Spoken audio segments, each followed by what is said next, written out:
안녕하세요. 수진입니다. 잘 지내셨어요? 오늘 한 주의 시작인 월요일인데요. 월요일 하면은 또 제일 피곤하기도 하고 까마득하다 이런 생각이 드는 날인 것 같아요. 그래도 한 주의 시작인 만큼 첫 단추도 잘 깨워야 된다 이런 말이 있잖아요. 우리가 첫 단추를 오늘 말씀으로 깨는 그런 시간이 됐으면 좋겠습니다. 이건 저에게 하는 말이기도 해요. 오늘은 누가복음 7장과 8장의 말씀입니다. 누가복음 7장. 예수께서 듣고 있던 사람들에게 이 모든 말씀을 마치고 가버나움으로 들어가셨습니다. 그곳에는 백부장 한 사람이 있었는데 그가 신임하는 종 하나가 병이 들어 거의 죽어가고 있었습니다. 백부장은 예수의 소문을 듣고 유대 장로들을 예수께 보내 자기 종을 낫게 해달라고 부탁했습니다. 장로들이 예수께 와서 간곡히 부탁했습니다. 이 사람은 선생님이 그렇게 해주실 만한 사람입니다. 그는 우리 민족을 사랑하고 우리 회당도 지어주었습니다. 예수께서는 그들과 함께 가셨습니다. 예수께서 그 집에서 멀지 않은 곳에 이르렀을 때 백부장은 친구들을 보내 예수께 이렇게 아뢰도록 했습니다. 주여, 더 수고하실 필요가 없습니다. 저는 주를 제 집에 모실 자격이 없습니다. 그래서 제가 직접 주께 나아갈 엄두도 못 냈습니다. 그저 말씀만 하십시오. 그러면 제 하인이 나을 것입니다. 저도 상관 아래 있으면서 제 아래에도 부하들이 있는 사람입니다. 제가 부하에게 가라 하면 가고 오라 하면 오고 하인에게 이것을 하라 하면 합니다. 예수께서는 이 말을 듣고 백부장을 놀랍게 여겨 돌아서서 따라오던 사람들에게 말씀하셨습니다. 내가 너희에게 말한다. 이스라엘에서도 이렇게 큰 믿음을 본 적이 없다. 백부장이 보냈던 사람들이 집으로 돌아가 보니 그 종이 벌써 나아 있었습니다. 그 후에 예수께서는 곧 나인이라는 마을로 가셨습니다. 제자들과 많은 무리가 예수를 따라갔습니다. 예수께서 성문 가까이에 이르셨을 때 사람들이 죽은 사람 한 명을 메고 나오고 있었습니다. 죽은 사람은 한 과부의 외아들이었습니다. 그리고 많은 마을 사람들이 그 여인과 함께 상녀를 따라오고 있었습니다. 주께서 그 여인을 보고 불쌍히 여기며 말씀하셨습니다. 울지 마라. 그러고는 다가가 관을 만지셨습니다. 관을 메고 가던 사람들이 멈춰서자 예수께서 말씀하셨습니다. 청년아, 내가 내게 말한다. 일어나거라. 그러자 죽은 사람이 일어나 앉아 말하기 시작했습니다. 예수께서는 그를 그의 어머니에게 돌려보내셨습니다. 그들은 모두 두려움에 가득 차 하나님을 찬양하며 말했습니다. 위대한 예언자가 우리 가운데 나타나셨다. 하나님께서 자기 백성을 돌봐주셨다. 예수에 대한 이 이야기가 온 유대와 그 주변 지역에 널리 퍼져나갔습니다. 요한의 제자들이 모든 소식을 요한에게 알렸습니다. 요한은 제자들 중 2사람을 불러 주께 보내며 선생님께서 오실 그분이십니까? 아니면 저희가 다른 사람을 기다려야 합니까? 라고 물어보게 했습니다. 그 사람들이 예수께 와서 말했습니다. 세례자 요한이 저희를 보내 물어보라고 했습니다. 선생님께서 오실 그분이십니까? 아니면 저희가 다른 사람을 기다려야 합니까? 바로 그때 예수께서 질병과 고통과 악한 영들에게 시달리는 사람들을 많이 고쳐주시고 보지 못하는 많은 사람들도 볼 수 있게 해주셨습니다. 예수께서 요한이 보낸 사람들에게 대답하셨습니다. 돌아가서 너희가 여기서 보고 들은 것을 요한에게 전하라. 보지 못하는 사람이 다시 보고 다리를 저는 사람이 걷고 나병 환자가 깨끗해지며 듣지 못하는 사람이 듣고 죽은 사람이 살아나고 가난한 사람들에게 복음이 전파된다고 하라. 나로 인해 걸려 넘어지지 않는 사람은 복이 있다. 요한이 보낸 사람들이 떠나자 예수께서는 사람들에게 요한에 대해 말씀을 시작하셨습니다. 너희가 무엇을 보려고 광야에 나갔느냐? 바람에 흔들리는 갈대냐? 그렇지 않으면 무엇을 보려고 나갔느냐? 좋은 옷을 입은 사람이냐? 아니다. 화려한 옷을 입고 사치에 빠져 사는 사람은 왕궁에 있다. 그러면 무엇을 보려고 나갔느냐? 예언자냐? 그렇다. 내가 너희에게 말한다. 요한은 예언자보다 더 위대한 인물이다. 이 사람에 대해 성경에 이렇게 기록됐다. 보라, 내가 내 앞에 내 사자를 보낸다. 그가 내 길을 내 앞서 준비할 것이다. 내가 너희에게 말한다. 여인에게서 난 사람 중에 요한보다 더 큰 사람은 없다. 그러나 하나님 나라에서는 가장 작은 사람이라도 요한보다 더 크다. 요한의 설교를 들은 사람들과 심지어는 세리들도 요한의 세례를 받았고 하나님이 의로우신 분임을 드러냈습니다. 그러나 바리새파 사람들과 율법학자들은 요한에게 세례를 받지 않았고 자기들을 향한 하나님의 계획을 물리쳤습니다. 그러니 이 세대 사람들과 무엇에 비교할 수 있을까? 그들은 무엇과 같을까? 그들은 시장에 앉아서 서로 부르며 이렇게 말하는 아이들과 같다.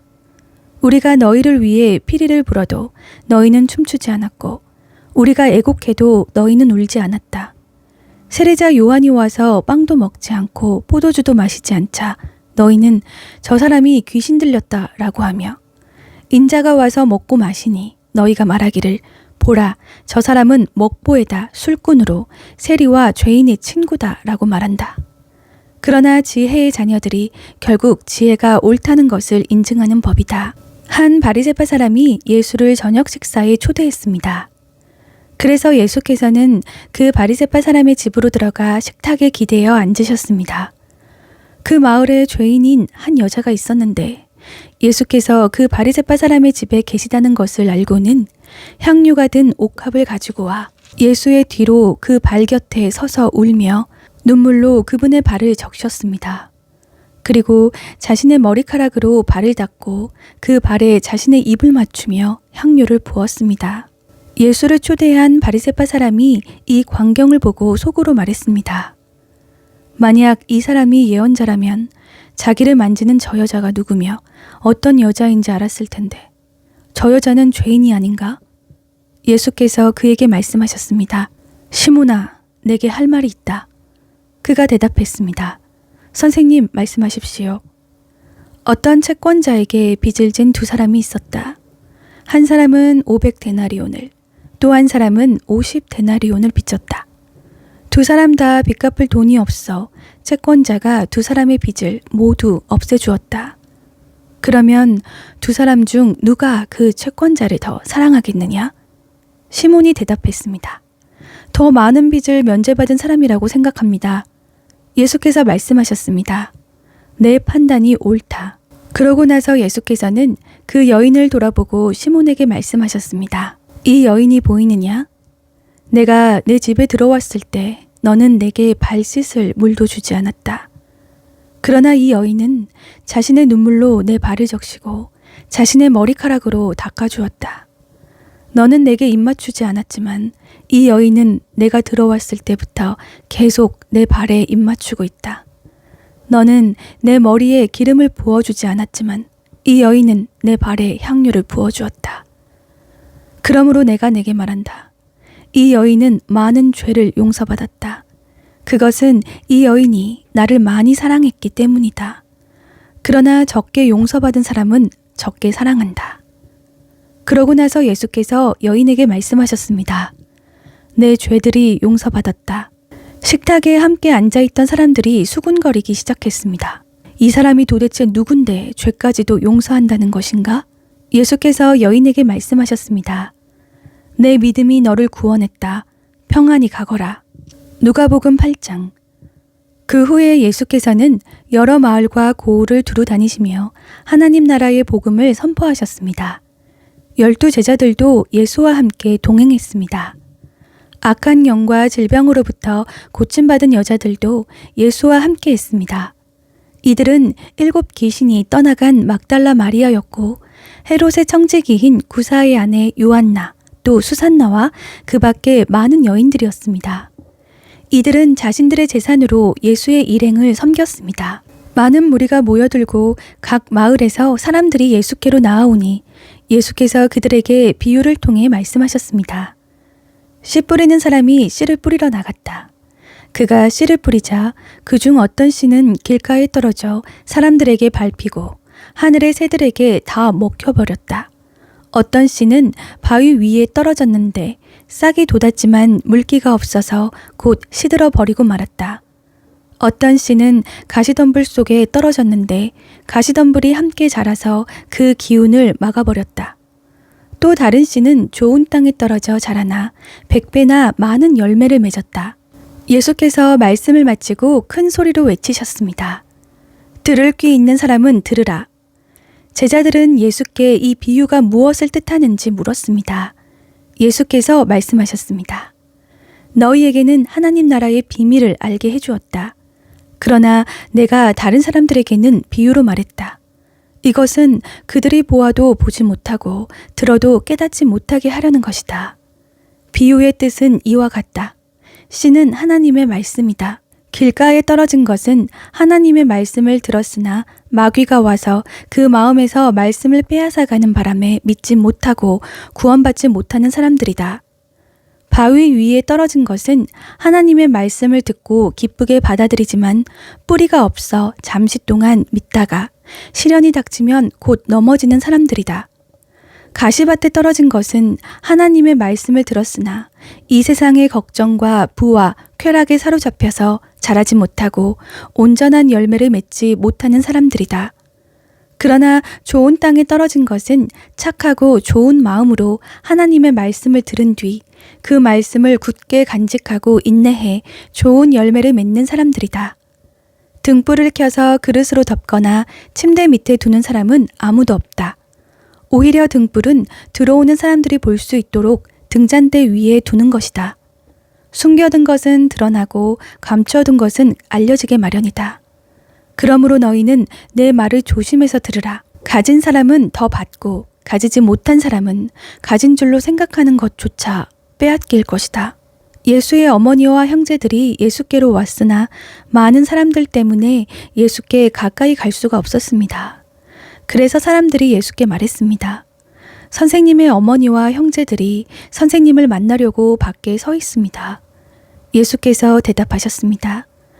하나님의 말씀을 듣고 실천하는 사람이 바로 내 어머니요, 내 형제들이다. 하루는 예수께서 제자들에게 말씀하셨습니다. 호수 저편으로 가자.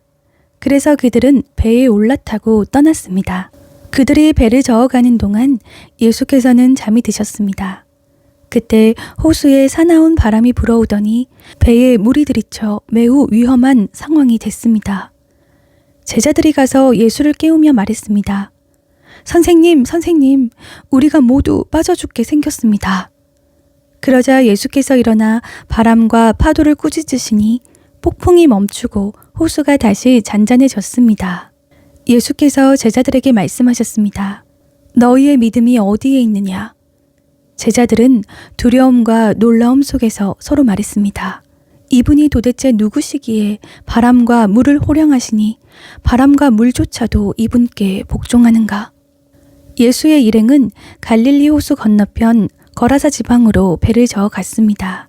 예수께서 배에서 내리시자 그 마을에 사는 귀신 들린 사람과 마주치셨습니다.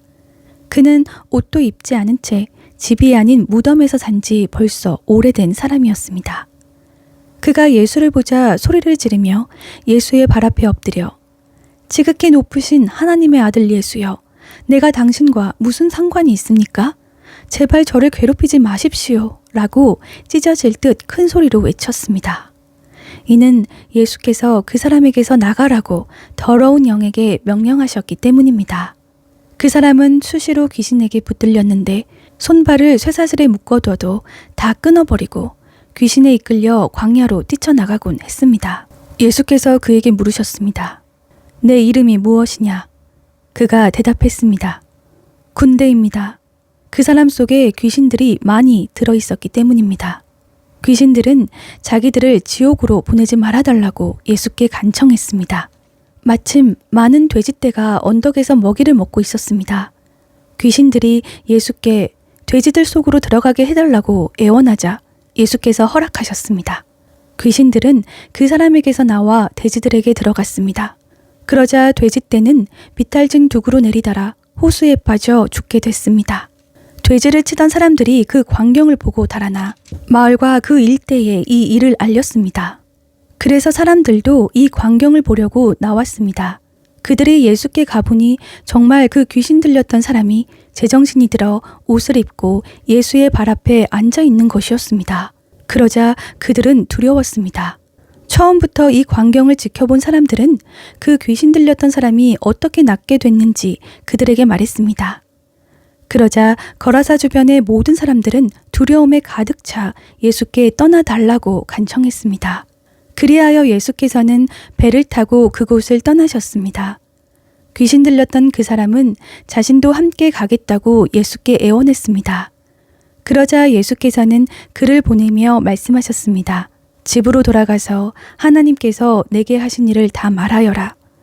그러자 그 사람은 온 마을을 다니며 예수께서 얼마나 큰 일을 행하셨는지 전했습니다. 예수께서 돌아오시자 많은 사람들이 그분을 반겼습니다. 그들 모두가 예수를 기다리고 있었습니다.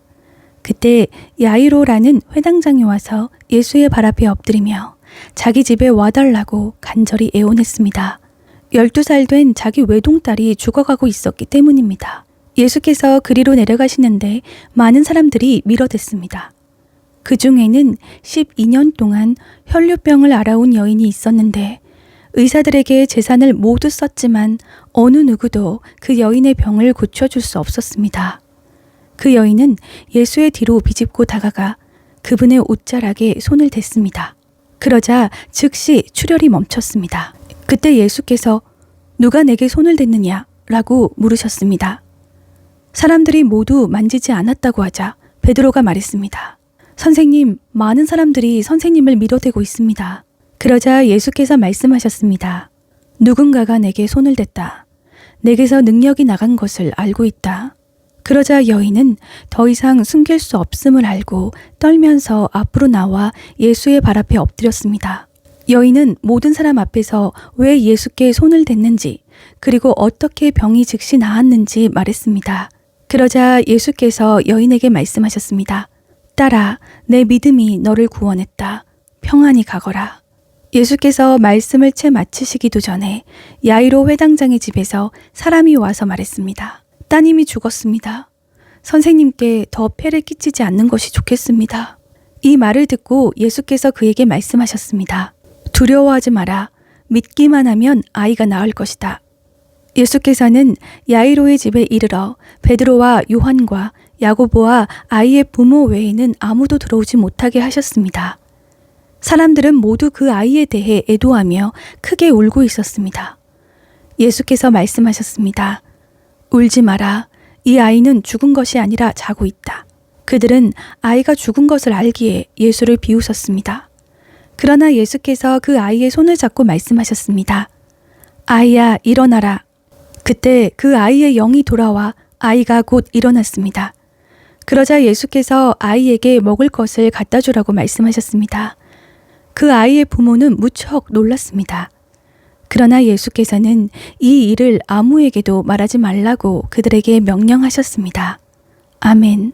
오늘 말씀을 읽으면서 들었던 생각은 제가 오늘 첫 단추라는 말을 했잖아요. 이 구원받는 첫 단추는 바로 내가 죄인임을 아는 것이다 라는 것을 새삼 깨닫게 되었습니다. 예수님께 향유를 부어드린 그 여인과 12년 동안 혈류병으로 고통받았던 그 여인의 공통점은 나를 고치시고 나를 구원하실 분은 예수님밖에 없다라는 그 절박한 믿음과 그 믿음을 향해 나아가는 용기였던 것 같아요. 얼마나 두려웠겠어요. 그 시대에 여인이라는 연약함 그리고 죄인이라는 또 병자라는 그 약점이 사람들 앞에서 나아가기가 얼마나 두려웠겠어요. 그런데 그 모든 두려움을 이겨내고 떨리는 손끝으로 예수님의 옷자락을 만졌던 그 혈류병과 예수님의 발에 향유를 부어드린 그 여인의 용기가 예수님께서 감동받으시고 그들에게 구원의 손길을 내밀어 주신 것이 아닐까라는 생각이 들었거든요. 오늘 말씀을 통해서 내가 정말 죄인이구나 라는 거를 너무 깨닫게 되는 정말 은혜 주시는 시간이었던 것 같습니다. 그러면 오늘도 같이 말씀 읽어서 너무 행복하고 감사했고요.